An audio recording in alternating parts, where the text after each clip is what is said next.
friends all over the world. This is your brother Clifford Chukwemeka Iruanya, again coming from the city of Houston on this very Friday, the 18th day of October 2019. And today we'll be talking on a topic, why the Igbos must ignore that Greek gift or distraction called Igbo Presidency 2023.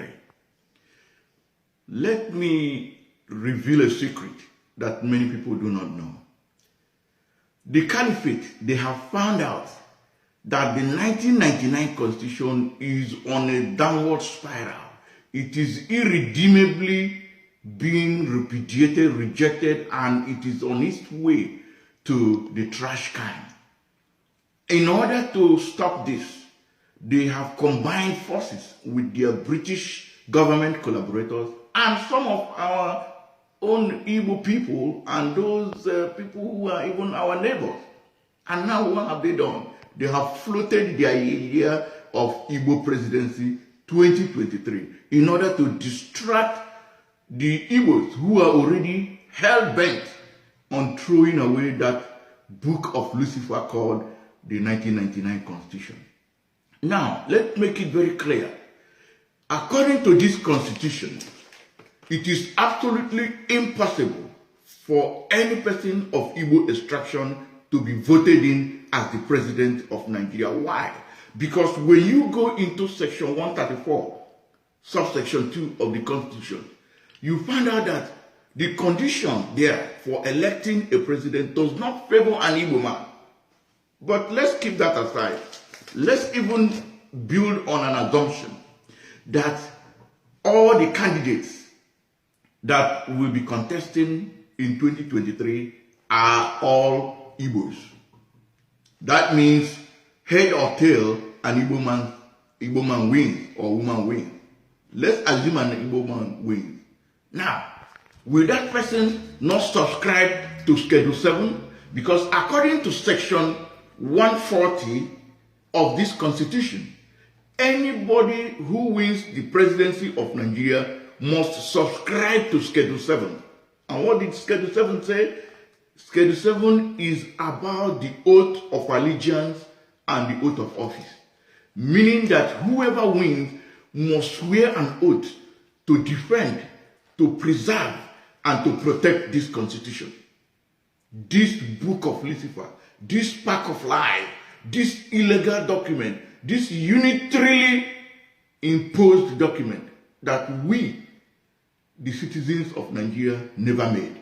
You had it from the President General of Ohanes and Igbo the other day.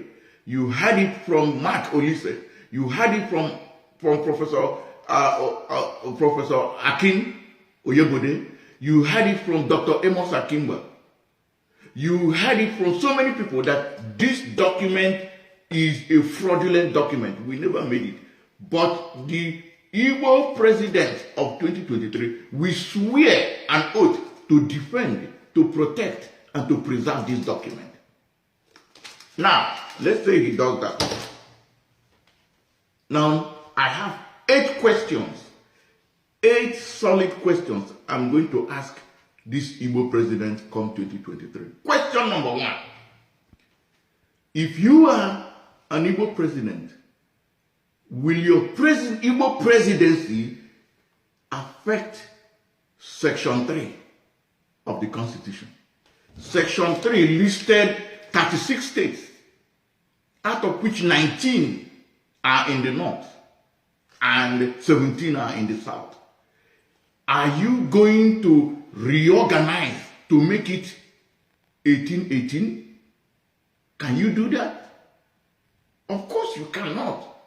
Section 8 of this Constitution is the only section that has to do with the creation of additional states.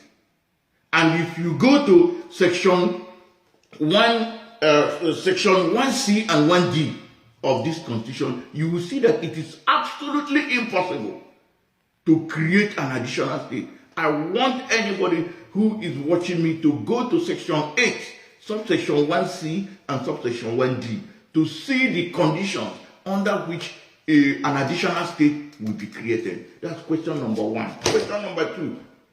How are you going to do in terms of the conditions stated in Section 9? Remember that Section 9 of this Constitution is the section that has to do with amendment.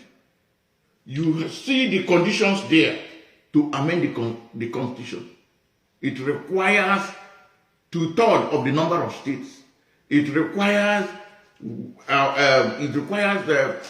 72 senators. It requires 240 House of Reps. Are you going to change that Section 9? Of course you cannot. Question number 3. Are you going to reverse the violation of Section 10 of this Constitution as done by the 12 contiguous states in the north? 12 states declared Sharia law, and that is against Section 10 of the Constitution. Are you, Igbo president, going to reverse that? Are you going to reverse that Sharia law? Are you going to, that's number 4 now, are you going to remove Nigeria from membership of OIC? OIC means Organization of Islamic Countries. Forget about the conference they call it. It's Organization of Islamic Countries. If you are an Igbo president, are you going to pull Nigeria out of OIC? Do you have that capability and capacity to do that? Question number 5. How are you going to balance the number of Senate and House of Reps? Because right now, there are 58 senators in the north and 51 in the south. Can you make it a 50-50 situation where we have 54 in the north and 54 in the south and scrap the 1 senator for Federal Capital Territory? Or you may even decide to leave it, but at least let's have 54 senators in the north and 54 senators in the south. Can you do that? What about the House of Representatives? The Constitution provides that Section 49 of the Constitution provides for 360 House of Rep members. Are you going to balance it to be 180 in the north and 180 in the south, Mr. Igbo President 2023? I'll go to the 6th question. Question number 6. How are you going to correct the injustice of Section 162, subsection 1 and 2? For those who do not know, Section 162, subsection 1 and 2 says that there shall be something called a federation account. And that in that federation account, every money that realized from all the resources in Nigeria will be paid into that federation account. And when the money is about to be shared, that money will be shared according to 3 conditions. 3 conditions will be used in sharing the money in the federation account. Condition number 1 is the population of the state. Condition number 2 is the number of local government areas in that state. Condition number 3 is how big the size of that state. These 3 conditions are conditions that will be used to share money realized from any resource and all the resources coming into Nigeria. A typical example, oil. If oil is sold and money realized, and it will be put into the federation account, and when it is being shared, it will be shared according to the size of the state, according to the number of local government areas the state has, and according to the population of each state. That is Section 162, subsections 1 and 2 of this useless document called Nigerian 1999 Constitution. Mr. Igbo President, are you going to do that? I am going to elaborate further on this Section 162, but let me move ahead to the 7th question. Now, the 7th question is this. If you are made Igbo President in 2023, are you going to remove Section 318, subsection 1 of the Constitution, which basically lowered the standard of educational qualification for even presidency, where it was stated that somebody's ability to read and write as described by INEC, not as described by the Federal Ministry of Education, just INEC.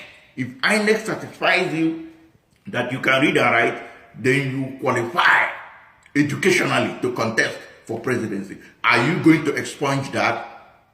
Do you know that doing that means doing constitutional amendment against Section 9 comes into play? And then the eighth question is, are you going to remove Section 6, subsection 6D of the Constitution, so that the immunity that is covering Gowon, Obasanjo, Buhari, Ibrahim Babangida, David Mark, and all the genocidists of July 29, 1966 to January 15, 1970 will be brought to book? These are people who massacred the Igbos in their millions. They are covered, they are under immunity by virtue of Section 6, subsection 6D of the useless document called 1999 Constitution. Are you going to remove that Section 6, subsection 6D if you are Igbo president? And I even remember something now. I will even call that one the 9th one. If you are made a president from the Igbo extraction, I ask you, Mr. Igbo President, what are you going to do about Section 4, subsection 2 of the Constitution and Schedule 2, Part 1, which listed 68 items? It is because of this part of the Constitution, these 68 items, that we don't have good roads, we don't have hospitals, we don't have seaports, we don't have airports, we don't have railroad, we don't have good IT infrastructure. There are no industries. Our people are dying in the Mediterranean, crossing to Europe. Our people are dying in the desert. We are living a life of slavery because of Section 4, subsection 2, and Schedule 2, Part 1. As a people, we don't have any right to own our own resources. The oil and gas in our backyard, we cannot exploit it because the Constitution confiscated these oil resources from us. We cannot police ourselves. Does anybody know that in Section 215, subsection 4 of the Constitution, it says that the governor of a state cannot give instruction to a police commissioner? Never. And if he does not do that, the police commissioner will ignore him, except such instruction is approved by the president or the inspector general of police. That is Section 215, subsection 4. And that is why we are being put under siege, military siege, Operation Python, this and that and that. There is no police commissioner that is from the Igbo land that is in any of the Igbo states. There is no DSS director of Igbo extraction that is in any of the Igbo states. Why? Because of Section 4, subsection 2, and Schedule 2, Part 1 of this document. And you are telling me that you want Igbo presidency 2023. Of what use would that be? What use will the Igbo presidency be? Even the right to govern ourselves, even the right to elect our own people, was confiscated from us in this Section 4, subsection 2, Schedule 2, Part 1. So what use will be the Igbo presidency to you? Let me go back to the issue of Section 162, subsection 1 and 2. I want to read something here. Let's go to it straight away. Let me use two states in Igbo land, since I'm talking about Igbo, but I will add Bayelsa at the end of it. Let's go to the Igbo states. Imo State and Abia State are oil-producing states. Kano is not an oil-producing state. I'm going to pick Kano because I am bringing this into section 162, subsections 1 and 2, so that we understand why this document should be thrown into the trash, why this document is the soul of our problem, why it is the thing that is making us poor by the day. Now, let me go straight there. Imo State produces 17,000 barrels of oil a day. Abia State produces 11,000 barrels of oil a day. In a month, Imo State produces 510,000 and Abia State produces 330,000. According to the latest report, our crude oil sells for $58 per barrel. Now, the gross sales from Imo State is $29,580,000 every month. I repeat, Imo State generates $29,580,000 every month. Abia State generates $19,140,000 every month. $19,140,000 every month. Now, if you take away what we call the UOE, the unit operating expenditure, which is the cost of producing 1 barrel of oil, and according to Irina Slav of oilprice.com, the report she wrote on the 8th of April 2019 shows that Nigeria, the cost of producing oil in Nigeria is 23 barrels. So if you take 23 barrels, $23, please, $23 per barrel, and take it away from the gross of for Imo State, you're going to have $17,730,000 as the cost of production. And then the net, what comes into the federal government after removing of the cost, is $17,850,000. Let me repeat that. Imo State generates $17,850,000 every month from crude oil. Abia State generates $11,550,000 every month from crude oil. All this money, they don't go to the federal government 100%. I know that, and we all know that. But federal government takes about 70% of this money.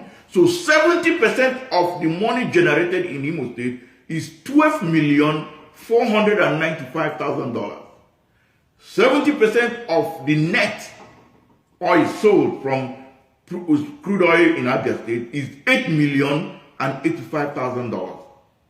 So if you add Imo and Abia together they generate $20,580,000 every single month. Kano State produces 0. Now, here is the fun part.